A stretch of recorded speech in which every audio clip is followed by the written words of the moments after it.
Good morning, Snapchat. Matt LaMarche here, coming to you from Atlanta, Georgia. Hope you're doing well and had a wonderful evening. I don't know what got a hold of me yesterday, but I couldn't let it go. So anyway, we got a little residual Tuesday stuff to make up all of yesterday and all of today's regular customers. It's going to be a jam-packed day, but we are going to be snapping today, quite a bit actually. So hope you'll follow along, and we're also going to give you some of those lawn care tips. I promise. For those of you new to my story, thank you so much for joining us.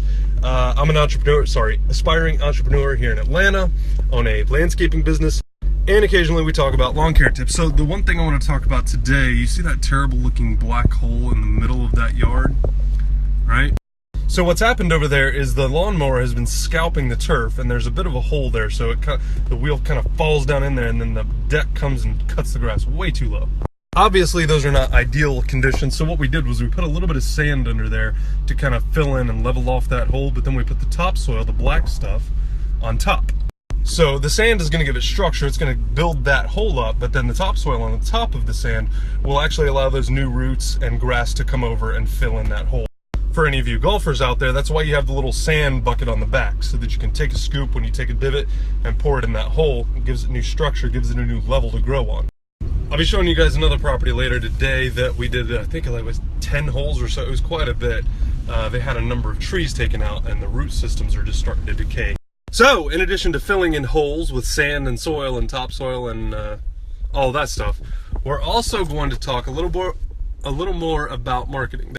By the way, I think I'm going to release like a little outtake video some point because I've got loads of them. Loads of them.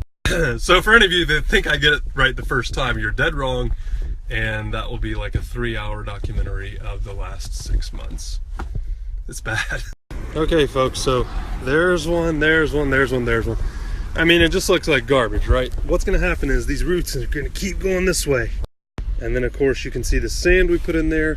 These are about 6 inches deep, so a lot of sand in here, but you can already start to see it's starting to grow through. And we're back! This is the school that we do. Big parking lot. Big parking lot. Matt, what does that have to do with marketing? Great question, I'm glad you asked. Word of mouth marketing is the core of my business. I got this school from another school. PTA president talks to another PTA president. Suddenly, another customer comes along. It's huge, it's huge. Sorry, that was a bad Donald impression. It's huge.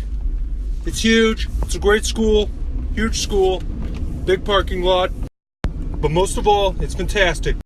Okay, so what I lack in Donald Trump impressions, I will make up for with marketing and sales knowledge. Now that we all know that word of mouth and referrals are at the core of my business, how do I take care of that? How do I protect that? Number one, you must do good work, right? Otherwise, no one will ever tell anyone about you. Number two, you have to ask for referrals and recommendations and reviews online, so that way other people can see the good quality work that you do. But you gotta ask. A lot of guys in this business will never ever ask for a referral, and it blows my mind. What do you think grows your business faster? Asking! Fortunately, this time I didn't have to ask. The elementary school PTA president recommended me to the middle school PTA president. So, oh, Snapchat, come on. See, there's an outtake for you right there.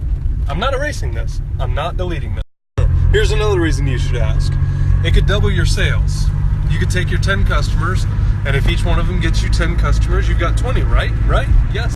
So let's say only 5 of those 10 customers go out and get you a customer. Do you go from 10 to 15? Yes. Yes, you do. That's math, right? Yep. So there you go. That's the power of asking for referrals. You could double, triple, quadruple your business if that's what you want to do. If